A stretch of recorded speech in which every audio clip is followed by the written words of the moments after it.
Welcome to Estate Agent Showdown, and this is part 1 of 2 episodes. We won't have a trilogy today, but we've got a trilogy of guests. That's pretty good, isn't it? It's very good. I'm impressed.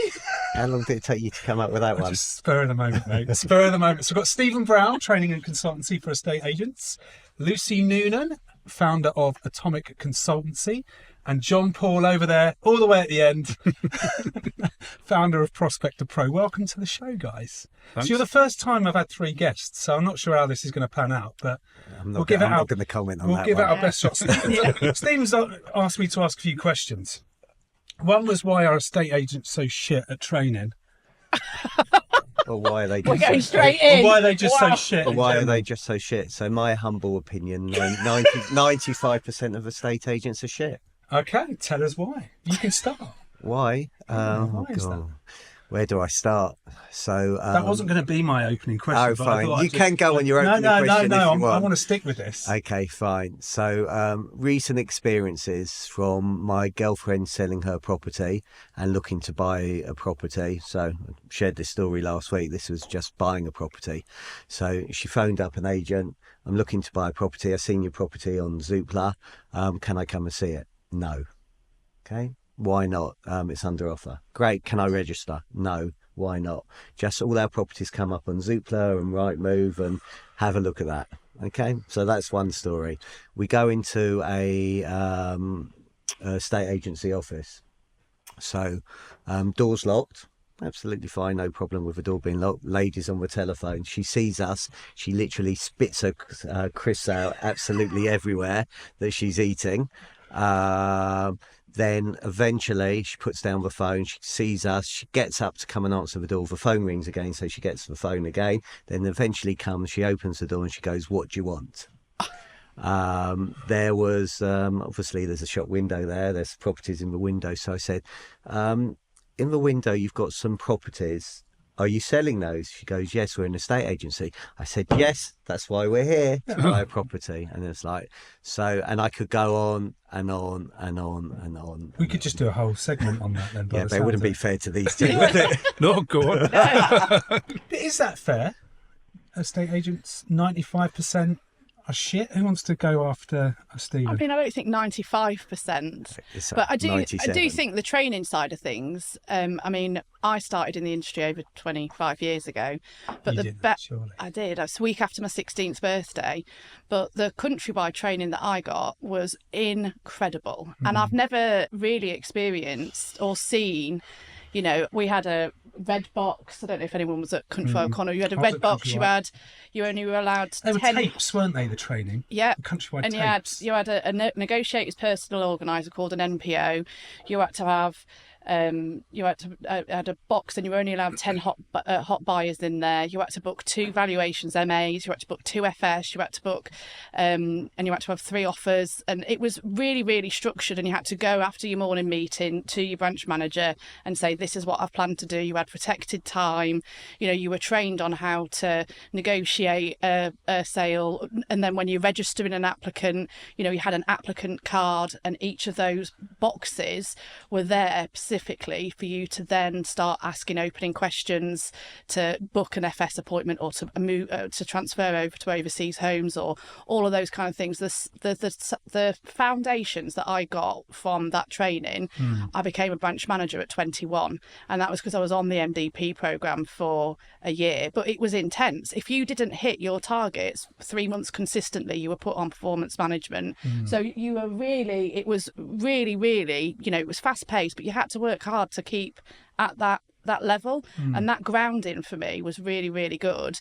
And I don't think some agents now do that kind of intense training or focus and constantly work with the people that are at the forefront. They're looking at potentially technology. Sorry, Jean Paul, but That's all right. you know, looking at I agree. different things. But actually, we're a people organisation. Where You did it know, start to go wrong then? Was it ever right? was Well, it? Yeah. well, comparing to the store, because I do remember the Countrywide was synonymous for its training, and Yeah. it was religious. You had to attend, you were expected to go. And generally speaking, my experience of it was really positive. I felt like I'd won the X Factor when I got the job at Countrywide. I had to go to an assessment day, and then there was like 50 of us that got called to this hotel in Harrogate. We had to do all of these like performance related tasks through the day, and then at lunchtime it was half the room was sent into one area, the other half, and it was like, right, you've got through to the next stage. I had 4 interviews. I think my basic salary was like 9 grand or something, and all the commission. But genuinely at 19 I thought I'd won the jackpot, like I'd got this job. So they created it. Did you do a literacy and numeracy test? Yeah, failed that. I still got the job. There you go, guys. well, That's all you need to know. Well, now we've got the answer to the question. But so what you're saying, Lucy, if I'm right, is that maybe things just like that aren't as important today. Is that fair to say?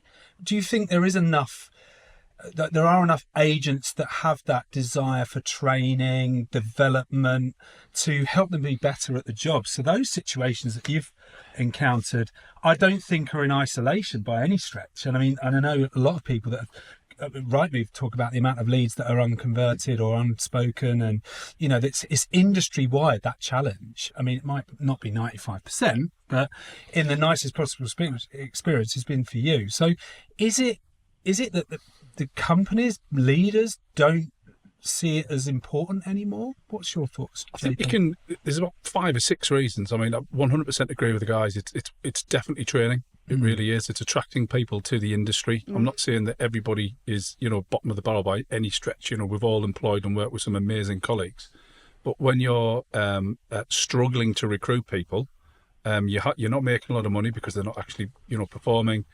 You haven't got the margins on the bottom line. Therefore, you can't have your own training department. When I had my agency, we're an independent, and it took me a good 2 to 3 years to kind of feel my way around about what an agency should do. We're a letting agency to start with.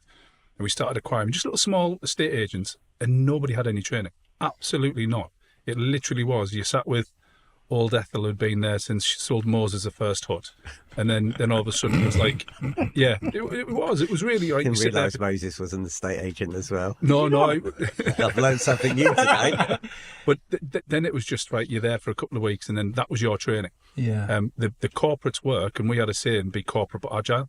So have certain traits of the corporates, like the training, the KPIs, the metrics, the leadership, the management training, but don't need a meeting to choose a title role. Yeah. Like, be quick. Yeah. But the corporates work. I think the big thing that's changed, though, is our industry is not seen as attractive for I was going to careers. come on to that. That's really And I interesting. think that's the biggest challenge, because people always say, don't they? They get asked the question, I defaulted into a state agency. I just fell into it by accident. I didn't. I chose to be. I was really excited, and I could see, back then, yes, your basics were low, but I bought my first house with someone that worked at Countrywide through the commission that we generated. And again, working in a big organisation like that, there was a clear career progression for me. I knew that if I hit this for 2 years as a negotiator, I'd be senior neg, then I'd be a branch manager, then I'd be an area manager, and I could see the progression for me. Whereas I think now there isn't that in the industry, and people don't see our It used to be about promote from within. Yeah. That was a massive part of that ethos. It was that they wouldn't go and get a branch manager from outside and pull them into the group. It was, no, you will get the opportunities. This is the whole idea of the career path. That's why you're seeing all the self-employed agents now. Yeah. Because, they're seeing that they can't get that progress. Yeah. So let's go and give it a go ourselves. Do you think it's that, as well as the fact that managing people isn't necessarily, I know we've skipped a kind of a level here, but great agents, do they make great managers? No, No. not in the slightest. Or business owners? We all agree. No, there's leadership and management is a very, very skilled art. Yeah. Leadership is all about strategy, management's about the tactics.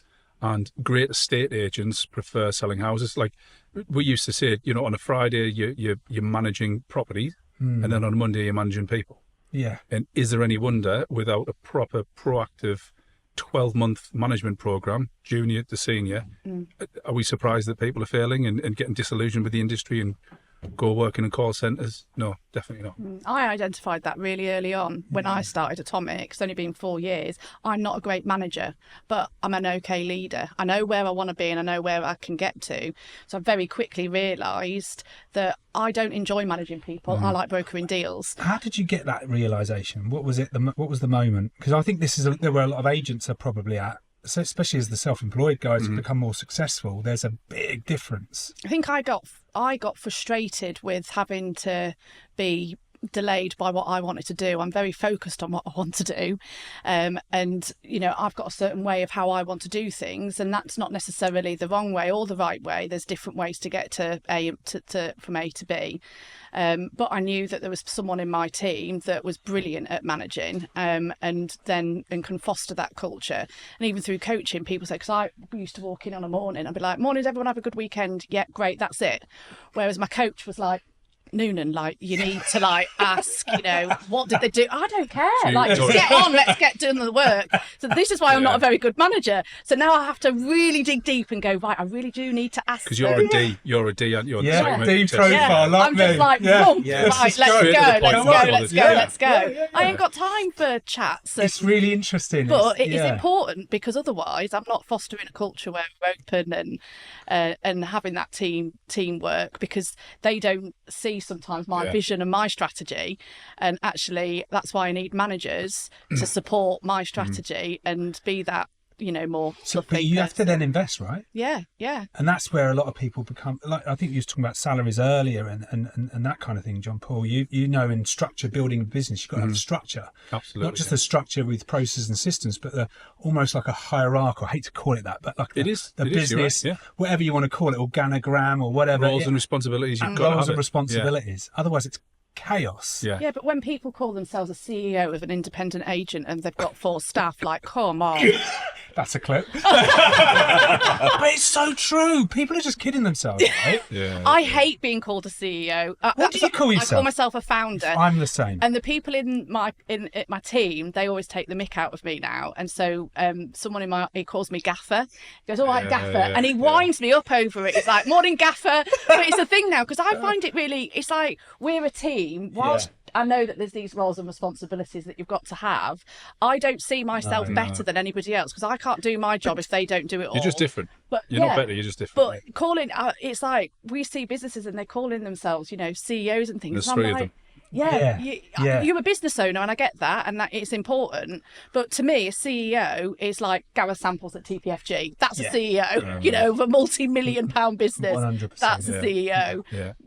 So I think sometimes as well, and you make that assumption, if you're going to recruit someone and you're calling yourself a CEO, it's not really creating a nice welcoming environment, because the person's thinking, who the heck is this? So I think as well, language of job roles is important, I think. I think also understanding what motivates your team and what motivates your colleagues as well. I mean, what is the reason why people come into work in the first place? That's a great question. And I wonder how many people that are running an estate agency now, watching or listening to this, actually really know. You've got to look at motivational theory and behaviour. So Maslow hierarchy of needs, you've got Aldous, Hertzberg, McClellan.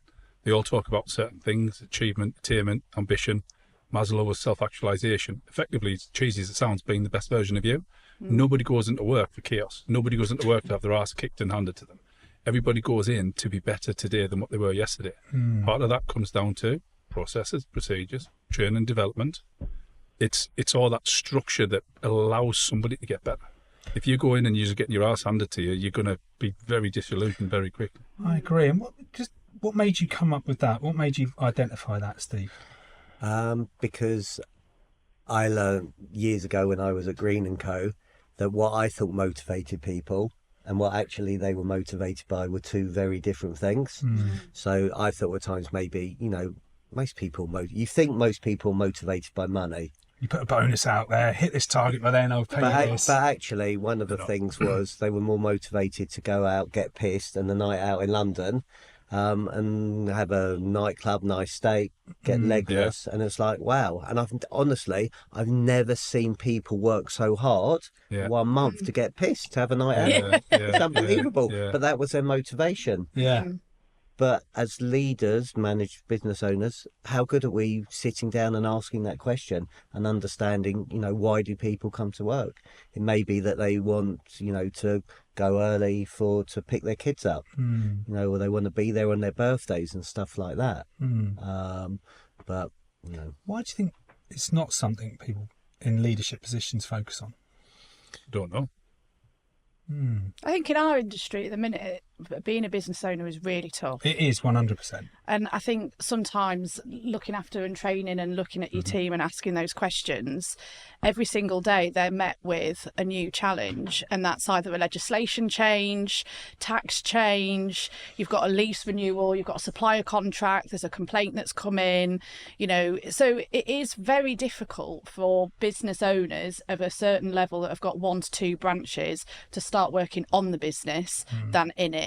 And particularly because recruitment is so difficult, what we're seeing a lot of is business owners selling because they can't retain good staff or recruit good staff. And so that business owner is constantly having to go back in and work operationally, and they've had enough of it. Yeah. So I think it's not sometimes, it's not a blame culture for business owners. Yeah. I think it's I don't think people sometimes appreciate how difficult what that business owner has got to deal with. It's all right for an employee to come in and that exchange not to happen that month, but if they've not got enough cash, they get their base salary. They get team commission. Yeah, you as a business owner, you've got to be thinking about what your corporation tax is due, your PAYE, all of these things that are challenging, and then supplier contracts is constantly going up, lease, everything is going up. So it's very, very difficult, I think, sometimes for business owners. You get paid after your corp tax and your dividends, then you get taxed on again, and so they don't just eat last; they eat last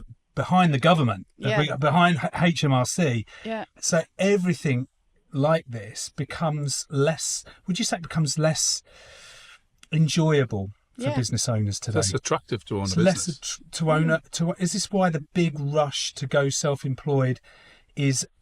Is it just a bit of a buzz at the minute? Is it a bit of a thing? Because actually you are really only managing yourself unless you do start to build a team around you, and then you're just going to get hit with the same problems potentially. I mean, seen some self-employed agents go into the high street now, and the high street was a thing that they wanted to avoid being in. What's your thoughts on that? Is it almost like the impossible job being a business owner in a estate agency today? It's challenging. I've got a couple of mastermind groups, and everybody's got the same challenges: recruitment, wages, where the property is going to come from, how we're going to get paid. There are a lot of people, a lot of owners that find it really, really hard. Day in, day out. It's a slog. Day in, day out. Day in, day out. You've got the same thing. You've got the same challenges out there. And it is tough. It is tough. But do you think the smaller independent agents are the ones who are finding it the toughest, and they're being flushed out? Are they, or are they prize targets? Is there some room for someone to come in and really bring the smaller independents into a place where they can build teams and a business and put the structure in place? Because ultimately they've got the brand value, the existing awareness within those areas, which is hard to create even with social media at pace. What are your thoughts there? Are there opportunities still in independent estate agencies to build something of value? Oh, there's plenty of opportunities. I mean, they've all sat there with their gold in their database. I mean, just mine that database. I've never heard you say that before. Really? Steve. I know. How do they turn their data into gold, Steve? I don't know. It's a long story. Honestly, just pick up their phone and speak to people and create opportunities. Use a system like Prospector Pro that helps you deliver it. But I mean, you've got so many opportunities there. So everybody's looking for the next instruction. And actually, if you've been established for a while, it's sitting there. It's just being disruptive. We were at RAN last week, and in 30 seconds, I have 3 market appraisals of 3 instructions just by asking questions. It's not hard to do it. But it's getting systems and processes, protective time, making the most of it. Actually investing in your staff. I mean, for me, going back to the first question, at every event, you will see the same businesses. They will invest at Property Academy, they'll invest at the EA Masters, they'll invest to be at all these events because there's a learn it all culture. Far too many agents believe they know it all. So for me, every day's a learning day. I've gone to Australia to ARIC, and ARIC's really interesting because you've got 6,000 people there, agents, and guess who pays to go? They all do.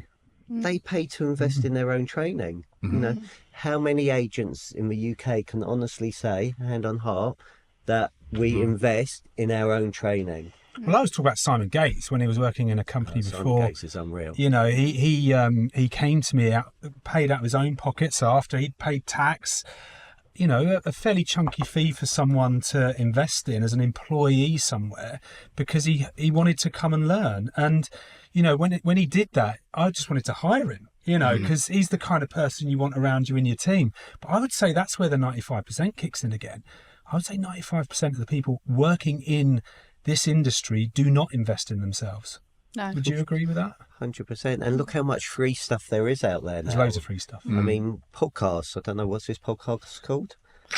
It's behind you, Stephen. Is it? Oh, there you go. So you can cut that out. I was trying to help you there. I'm only joking, but I didn't do that well, did I? But no, but I know what you're like. He's a dry bugger. You got podcasts, you got YouTube videos, you got absolutely everything. There's no excuse. You don't actually have to invest any money into learning yourself. But prime example again, just coming back, we've all worked with people that have been in the industry for many, many years, and they become a little bit of a dinosaur. Damien McGrath, who's one of my partners in my business, 20 plus years in the industry, hadn't really watched or listened to too much. First 2 years, completely invested in a lot of content and a lot of videos, not just for myself but other people, and it literally changed his business in terms of how he was a better agent after that period of time, to then how he developed the people around him.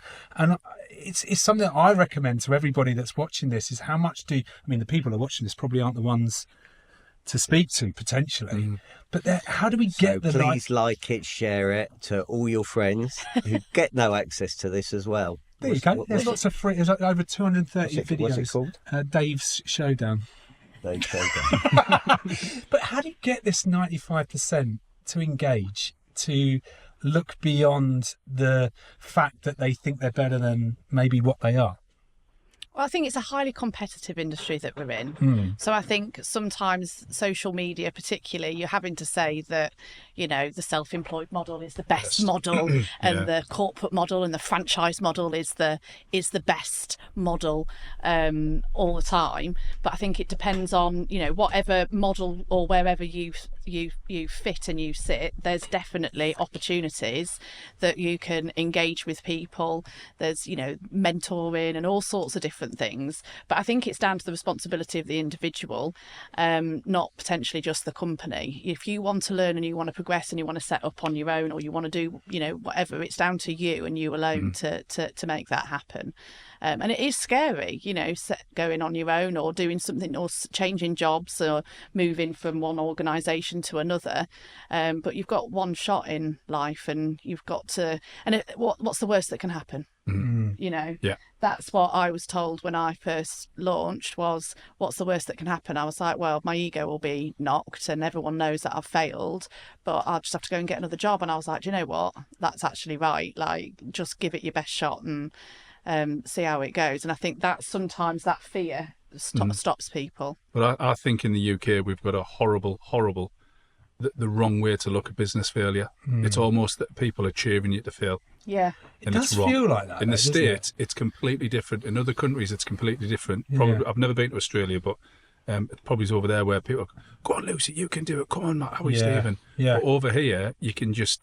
What was the saying? It's not the people who cheer when I do something well. I'm taking notice of the ones who don't. Yeah. And it's you can just you tell, you know, who wants you to fail. So it's a societal mindset. It's jealousy. When I launched Atomic, there was someone very senior in the industry and says, you'll fail in 6 months and you'll need to get another job. And 12 months after I launched, he sent me a one-line email. It was a subject title. It didn't have anything in the email, and it just said, you've proved me wrong. And honestly, I was like full on crying my heart out.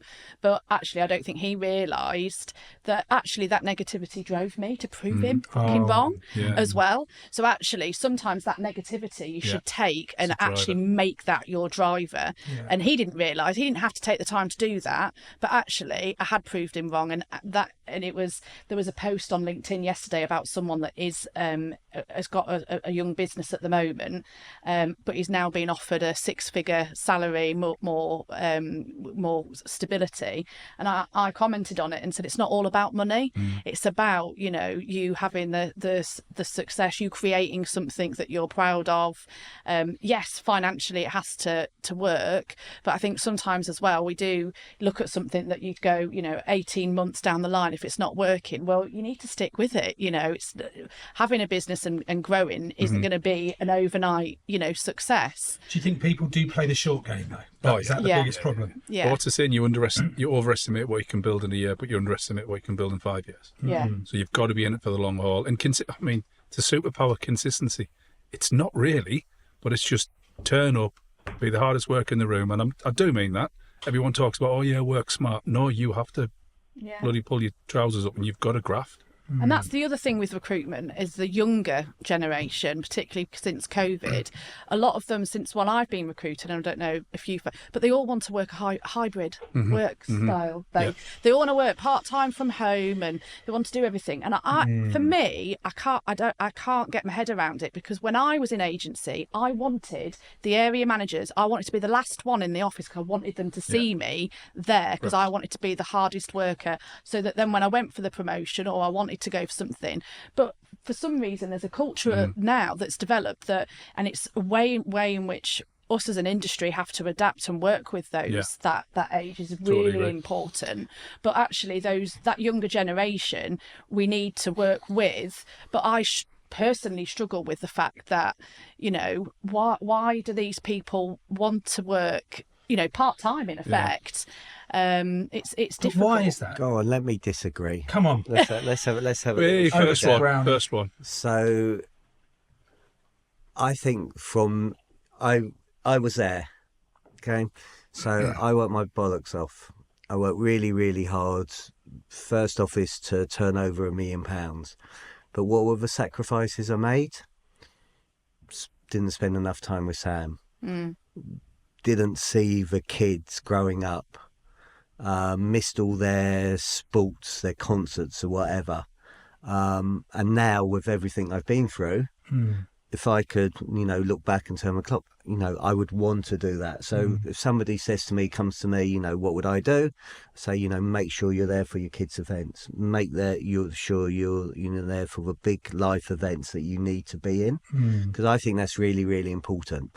And sadly, I only learnt that through all the hard way, through all the circumstances. So, you know, when I left Green and Company and Sam was ill, actually it gave me the freedom, or when she had first got diagnosed with cancer and I worked part-time for 9 months, I actually saw what I was missing out on.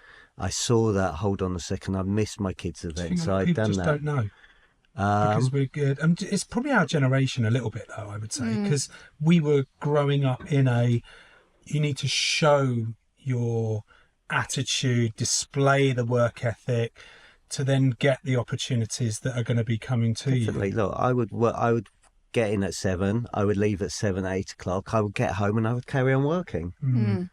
And but it's just so, I think what we're saying, Lucy, if I'm right, is that this just isn't the culture moving forward. This is not the world we currently live in. And I would 100% agree that COVID shone a light on that.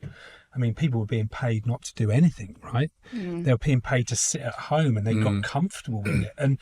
But the biggest problem for me, and I find, is that business owners are picking up the brunt of that. Yeah. And I feel for business owners because everything's gone up 30, 40% since COVID, including people's expectations on their value. So yet the value they bring is less. Put your fees up then. Do something. Simple answer. Oh God, yeah. It's not a race to the bottom. You know, charge what you're worth. Believe what you're worth. Demonstrate your value. Do you think people don't believe what they're worth? They're charging. They just see somebody at 0.75 and think they've got to match it. Because for how many years have we all been in the industry? Have we known that the two main strategies for an agent winning a listing is to price it at the highest and quote the cheapest fee, the lowest? So we've known that for years. Agency is not rocket science. It isn't rocket science. So why? It's not, but when you think about it, we sell for a living, right? I genuinely think this industry is terrible at selling. I agree. And negotiating. Shocking. We can't even negotiate on our own fee. So one of the things I've done, and probably you guys have done it as well, is I've looked outside the industry. Yeah. So I look in the tech industry. I look over in the States at the various industries over there, like how you do a product demo, how you do a proper negotiation. Look at all the techniques and the heuristics and the biases and stuff. Never got taught that over here when we're an agency. So I think for an industry that sells, I generally don't think the majority of people are very good at selling. Where the opportunity is, right? Massive. So there's loads of people out there that aren't selling enough. And if you think the economy is built on sales, if you don't sell, there's no economy, right? So sales is a massively important role in any industry. That's particularly one where you're actually selling something that you don't get paid on until the very end of the transaction, which I still think's nuts as well. So what would I know you're quite to the point, Stephen, and I do value that, but what's the one thing that you would be all advising someone watching this let's talk about a business owner first, that they should implement after they've watched this particular part 1 of the podcast to improve their business tomorrow? I look at Paramount and location, and what they're doing and what they've done. What would it be specifically?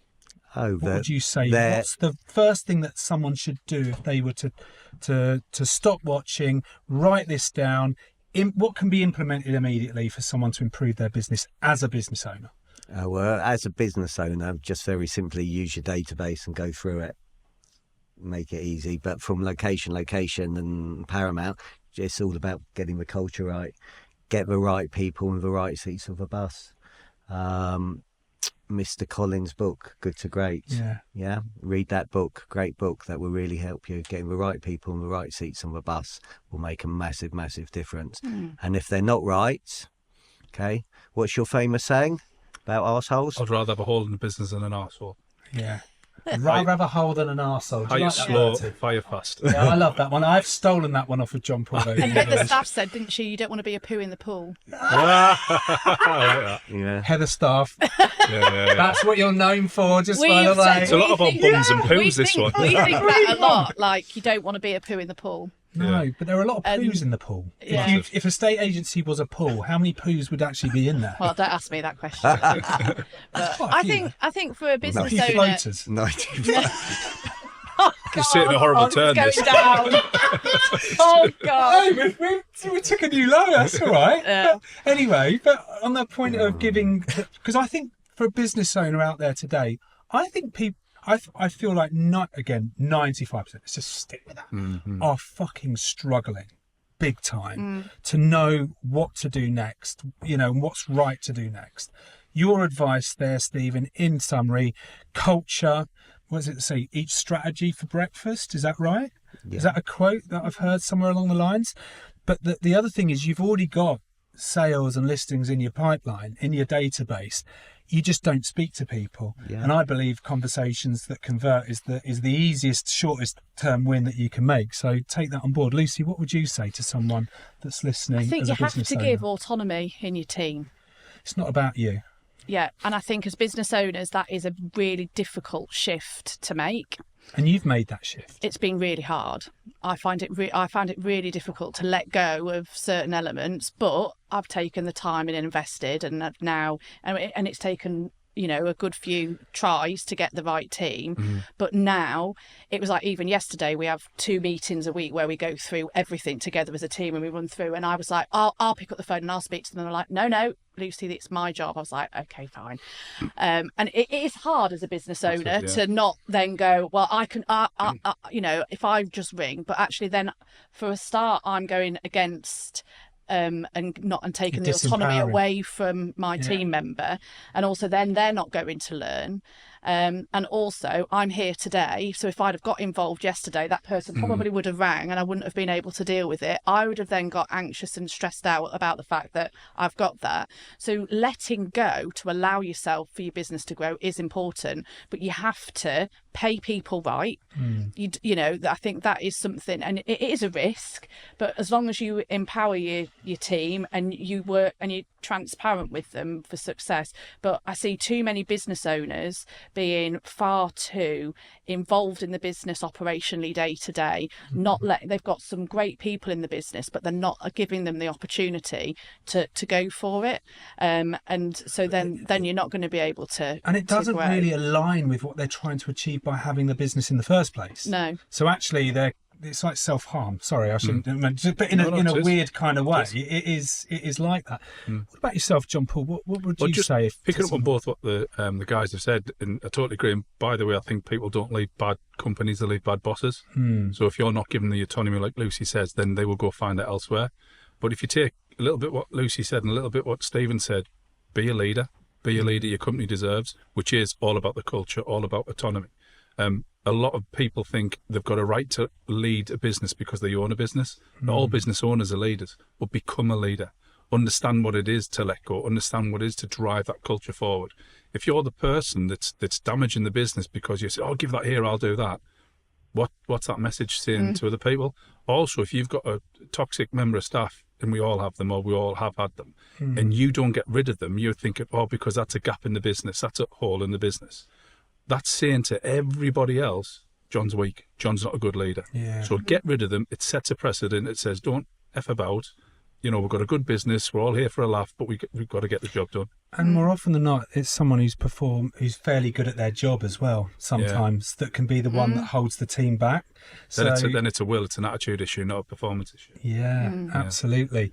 But just on leadership then, because this is where we're kind of touching when it comes to business ownership. You know, leading is hard, would you say? I would say it's a tough job. It's a skill. It's a skill. How do you really... what's the best way to try and improve those skills for someone watching this show today? So leadership. It's in my book. It's many things. Good communication, etc. But it boils down to emotional intelligence. So there's a chap called Daniel Goleman came out, and he's effectively like the gold standard for this. And he talks about self-regulation, self-awareness. So knowing what you're good and bad at, self-awareness, self-regulation, doing something about it, which is all about you. But then it's empathy. Understanding from the other person's point of view, good social skills, communication. Look at all the leaders, good and bad, in history. Very good communicators. Got people, influence people by the words, by the rhetoric. And I don't need to name them, but you know where I can go with this. So you've got the really bad ones and, you know, dictators and whatnot. But you look at the good business people, you know, Sugar, Elon Musk, like him or loathe him, he's a very good communicator. Yeah. People will follow up the ends of the earth. Yeah. Steve Jobs, I think I read his book years and years ago, and there was a project where he effectively asked people to work 90-hour weeks over 3 or 4 months and didn't say anything to them, and at the end of it just said, right, do it all again. And they just didn't skip a beat, they just did it because it was him, because they followed him to the ends of the earth. You believed in him. Because he's a leader, it's a vision, it's Do you think the problem is, John, it's like, are they trying to be the leader, the manager, the agent? trying to be the friends. They're trying to be their friends? Yeah. You can't have friends in business. You can be friendly, but you can't have friends. Okay. With your I team. disagree. With Go your on. team, with your team. I disagree. You can be friends with your team. Until it goes wrong. And then there's an issue. Everybody can be friends. Everyone's personal relationships are great until it goes wrong. So I get it. I mean, I had, you know, a couple of people, what you could class as friends at my previous business, and it went wrong with 1 or 2 of them, and it got to the point where they weren't performing. And it's never you as the employer, it's the employee. Well, you know, why is Lucy getting on my... And I'm not saying you, by the way, obviously, just using an example. Oh, why is Hard work. It's all right. Everyone knows me, John Paul. Yeah. I'm no wallflower. But, you know, why are you getting on at me? I thought we were friends, or maybe some people take a mick and take the pee a little bit. So, and this is general, but then again, if you've got an organisation where you've got 15, 20, 30, 40 people, you can't be friends with one person and give them a certain type of treatment and not with the other 19. Becomes more difficult. Well, it's setting that precedent, isn't it? Because then other people start talking. You can't treat people differently. You do have to have trust in your senior management team, though. Totally, So I've got totally, two people in my business that literally I'm very open and transparent with them, and any kind of business decisions or anything that I need to do, I always check in with those two. My EA is like absolutely incredible. Sounds really extra, doesn't it, my EA? But she literally does everything. But she is amazing that we are not friends outside of work. She will never WhatsApp me, or when she was off on annual leave last week, it's you're dead to me for that week. And I'm always like, we're mates, but we're not. And I know Do you find that difficult? I do personally, because I think everybody just loves me and wants to work in my business and is friends, and that's as business owners. Sometimes we all think that values, they though, all aren't they? just want to come to work and that we're all friends. Well, they're not. They're coming here to do a job, and they want to do it very well. Yeah. So there is sometimes that separation, and that is something that I think as a business owner you've got to kind of learn. And so I do agree, but I do think you can be friends. So we've had a situation in the last 6 months where someone in our team wasn't very well and needed to take time out of work for medical reasons, and I was like, I'm not your boss here, I'm your friend. Whatever you need me to do, I'm going to do. And that was it. We just had to dig deep as a team and work together, and now they're Probably back makes and you that's stronger. fine. Yeah, and it has made us stronger as a team, but I wouldn't have been able to do that because I had to literally say to her, I'm not talking to you as your boss now, I'm talking to you as a friend. And like what Stephen said, family and that comes first. And I think by doing that, someone yesterday's kid got head knocked and the school rang, and I just went, go now. And I never asked them to log back on last night, but they did. And they did another 2 hours. And I never expected that. They appreciate but it's what you because do. they appreciate that totally. I have, But that's it's different, important. though, than the culture that we were talking about earlier. If you went back to Green & Co, Countrywide, you wouldn't want to ask to go. No, you wouldn't. So actually what we're saying is that we are adapting to the modern world, which is to make people feel more valued and to give that bit of freedom, bit of respect. And actually with the right people, it kind of works both ways, which is what you're saying. She still logged on in the evening, didn't ask her, didn't need to, completely bought in. But I do want to kind of hit what we talked about back then about how, because I think there are a lot of people about a similar, I mean, you're a lot younger than I am. You're talking to me. In fact, you both are. Stephen, you're kind of more knocking on my door, I would say. I think maybe a little bit older. Maybe a little bit older. But I feel like because it's almost like when we grew up, Yeah. we didn't have this, we didn't have that, we weren't given this, we weren't given that. And it's almost like a resentment management, maybe, of a younger generation that's holding us back. But that's every potentially. generation. That's It is every generation. And it'll be our kids' generation and the one after. Yeah. Isn't it? So how do you combat that so you don't create a divide of culture? So you do have a culture where it is one moving forward, because culture is, as we've already said, it's very, very, very important. But Get to understand people's needs. yeah, So if I take one of my sons, he had mental health issues that I could not get him to school. And this went on for about a year. And ultimately, I ended up sitting in reception in his school so he could go into school. And I was like, come on, what's the matter with you? Get out of bed, man up, do this, do that. Didn't understand. But now, sadly, having therapy and everything I've been through, I understand more actually what he was going through. And I understand now people, there's a lot more mental health issues. Maybe people talk about it a lot more, with a Women in the Estate Agency conference. yeah, kudos to that, by the way. It's bloody great conference. people talk about it more. As men, we're lousy at talking about we it. just don't. We're awful, and the men's club with Ben Madden, Christian, Spencer, whoever's on that, they're doing a great job, but nowhere The near, traction's not there. nowhere It's not. near as much Because because we're not open. Yeah. And we don't, as men, we don't talk about these things. So again, I think we've got to understand the different generations, and what their needs are. Empathy. I think as a parent, Jesus Christ, that's a hard job. Don't But go there. it's very similar to running a business. If trying to help your kids navigate through their challenges, whether it's at school, mental health, those kind of things. I've, personally been through that in recent years. And it does test you, doesn't it? It really tests you, because the resolute approach, which might not be resolute, of resilience, not talking about it tough, was it stiff upper lip? Yeah. That kind of old school mentality, which it was kind of conditioned into us growing up in that sort of corporate world. Totally, yeah. And how much that helped in some ways, but also really hindered and damaged the way we work forward. It kind of, you mentioned women in the estate agency. I thought it's worth just highlighting for anyone who hasn't been to one of the conferences. Actually, it's not even a conference, I would say. It's kind of... That's the title for the next conference. But You're very good. Oh, is it really? Yeah. I mean, I didn't even know that. That is not a segue. But what I mean by that is, as a guy going, because my wife says to me, "What are you going to today?" And I go, "Women in the estate agency." She goes, "Why are you going there?" But she kind of gets it. So it's like, I think the guys that do go to that walk away and think, we should do this, but don't really say anything. Does that make sense? Yeah.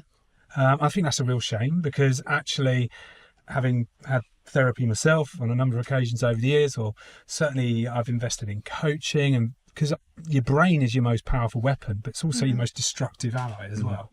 And whether you're an overthinker or someone an overachiever, there are downsides to those elements, and if you don't get it out, it just remains in and destructive. So just tell us a little bit more about the Women in Estate Agency Conference for my listeners, my watchers. Yeah, if they haven't heard of it.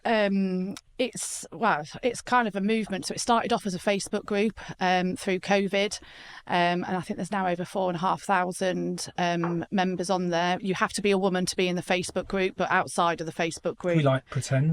no, Simon Whale has tried to do that. Obviously, Really, didn't it? But yeah, so I mean, every day there's questions relating all the way from something to do with lettings legislation, or I'm struggling with a boss that's been a bit too friendly. Yeah. So there's loads of different things. You can post anonymously as well. We've seen an increase in people posting anonymous as well, which is a bit, but again, because the group is bigger now, there's people obviously still in the same company, etc. And they might be slightly wary of things. So it's a really nice collaborative group, and then there's loads of different things. But it's interesting that you say about mental health and what you can cope with and what you can't. So I was on the board of Women in Estate Agency for 4 years, but I stepped down actually in May this year after the walk. It was when was the walk? In May? May. So we organised a charity walk in memory of Sarah Edmondson, who was on our board, that sadly passed away from breast cancer last October. In fact, it's nearly a year. It's a year next week that she passed away. But again, it got to a point where I think people, Steve were talking about this morning, people see, everyone goes, well, we were at the Property Academy, weren't we? Everyone sees me and goes, oh, you're smashing it. It looks amazing. You've lost all this weight. But actually what they don't appreciate is that the last 4 months has probably been the toughest in a long, long period of time, both professionally and personally. And this is why there's things like Women Estate Agency is actually the perception of what people see on the outside world and what you put on social media can be very, very different to what the actual reality of life is. And it's like I posted after being at the Property Academy group, which is a really great, for me, that's been really helpful for me this year, is actually one of the biggest things that I've struggled with as a business owner is the fear of failure. So although it's been really successful, actually the thought of it just being the rug being taken away from me and it all going is actually even more frightening. As you become more successful. Because you become more successful, the more you're thinking, oh my God. And it was really interesting that Peter Knight was saying that some of the most successful people he's worked with, they've all felt that as well. They've all felt that fear and that worry and that anxiety of that, so sometimes the more successful you become, the more stressed, anxious, worry, overthinking that I never expected that. But now, because I've identified it and I understand that actually that I'm not just the only one. Because one of the things as well about being a business can be a very lonely place. Well, that's what I was just going through my mind at that point. And actually, when you go to the conference as a guy, you don't feel like you're a guy in a women's estate agency conference. Does that make sense? Yeah. You feel very much included and a part of it. So the support's there and everything else. And actually, when it comes to business ownership, it is lonely. Yeah. Because most of your conversations are in your head. Yeah. And I think this is one of the things us guys can really learn with and learn to be better at. And that's one of the most powerful observations that I've probably got of it, is how much it feels like it's a room together. It has to. We wanted it to. The very first conference was, it was all about real people, real stories, real people in the industry. Like Anne Decker's. Like, I had no idea, and I've known her for years. Wow. I've known her for 10 years, and when she got up on the stage and told us her story, I was like, oh my God. But so it's that it's the Women in Estate Agency movement is very much about empowering people to be the best version that they can themselves, but also just realise we're all just normal people. There's a story in all of us, isn't There it? is. And just on that, you said you kind of stepped down. I think you were going to say something. Was that because you just feel a bit overwhelmed, or you just want to just kind of, I've got too many things on my plate? There was just so much going on, and I think I was working 6 days a week at the start of the year. Since I launched Atomic in 21, I'd put 3 stone on in weight because all I was doing was rump work, and I love doing what I do. Yeah. But it got to a point where I was on holiday at Christmas and I looked in the mirror and I was like, what the fuck are you doing? Like, I just was like, I felt miserable in myself. Yeah. And I was constantly working all the time, and again wasn't letting go, wasn't letting people in my team, and I was like, I really need to change this. And Women in Estate Agency will always be something that I'm massively proud of, I'm passionate about still being involved in, but it's a big commitment being on the board. I was doing probably at least half a day a week on Women in Estate Agency, and I had to take a step back when I realised that when I was doing Women Estate Agency, I was doing that on a Sunday because my daughter was at hockey and I wasn't going to watch her play hockey. And it's like what Stephen said, it was like, hold on a minute, this isn't right. Like, I was just about to say that. this is, I need to, why am I working 6 days a week for what? So I had to look at myself and go, what is it that I can, for 4 years I did a lot, but I had to look at things and go, I need to start looking after myself, and there's certain things in what I've got to look at and go, can I give my all to that? And I think for business owners as well, it's difficult to look after yourself and sometimes be a bit selfish.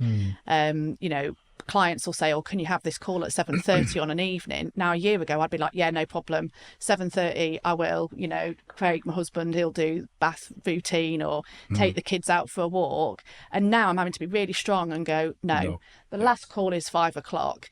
And if you can't respect me, and if you want to sell or do this, then you need to find the time for that. And it is very, very difficult to do that. And I'm not saying that it's perfect, but again, as a business owner, I think you do have to put certain boundaries in place, otherwise you'll burn out. I think anyone listening to this, certainly in our industry, because we're built to please people, right? Yeah. That's one of the strongest and most weaker sides of being that kind of personality, where you want to get others' needs and you want to help people, and sometimes your needs just disappear. Yeah.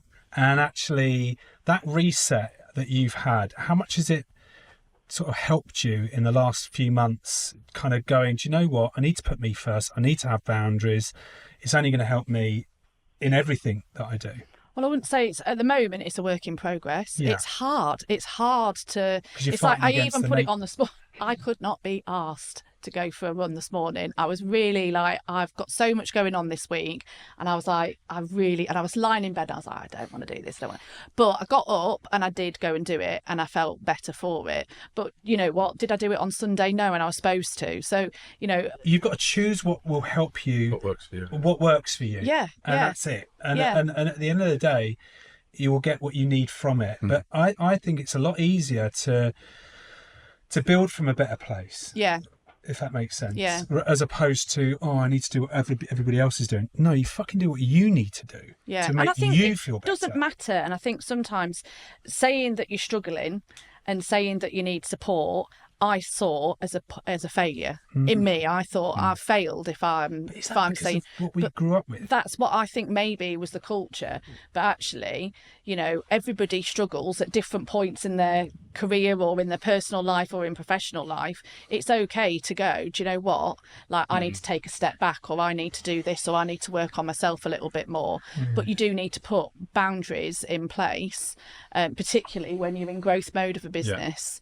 But you were quite open about, you know, your growth mode, weren't you, in terms of where you are in the start of the business. And you know, it's hard graft. It's very hard. Yeah. You're kind of it's like starting again for you, I suppose, is it? Not only starting again, but in a completely different industry. Yeah. Tell us a bit about that for anyone that's listening, because they'll get a lot from this. Yeah, so I was a landlord. Funny enough, I went to some courses in this exact building about a decade ago, so that's how I know it quite well. You know, grew my own property portfolio. I was also doing professional sports at the time, so I was doing a lot of martial arts. So I wanted to go to the States to train. So I recruited somebody to look after my portfolio so I could go get my face punched in. Came back. It was quite enjoyable, actually. Helps us with You want to see rent. the other people. Yeah. It's good for rent collection.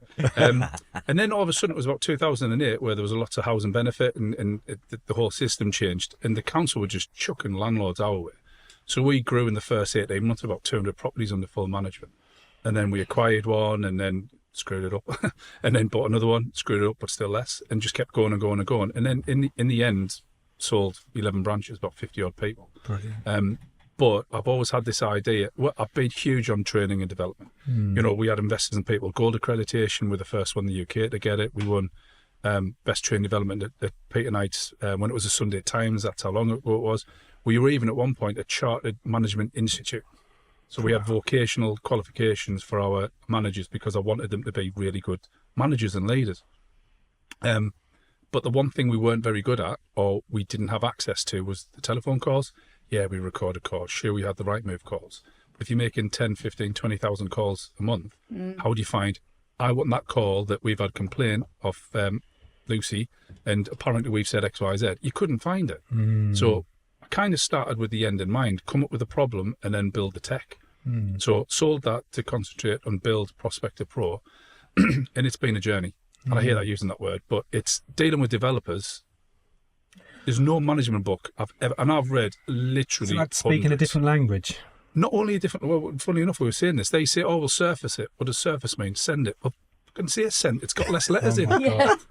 Lucy, would that drive you insane? Yeah, but I've learned, when I was doing integrations at LSL, the technology team once said to me, can you just look at this pack number or something? What it was? Yeah. And I'm there like going, well, I've got this, like I'm integration, I've just been promoted, and they're going, I've got this, I find it. And I could not, I'm in the server, I'm looking under the thing and I can't. So I rang them and I went, I ain't got a clue what this is. It's the fucking telephone number for the branch, that's all they needed to know. But they called it, so it's like, just call it the telephone number for the branch. I'd look like a right knob for 20 minutes, like looking. But it's language. Isn't there a big lesson About language. in language and how you communicate and how you educate people and how you actually educate the consumer and what we do? Because I firmly believe the consumers don't understand what we do. Well, no, anyway. we should be speaking their language, right?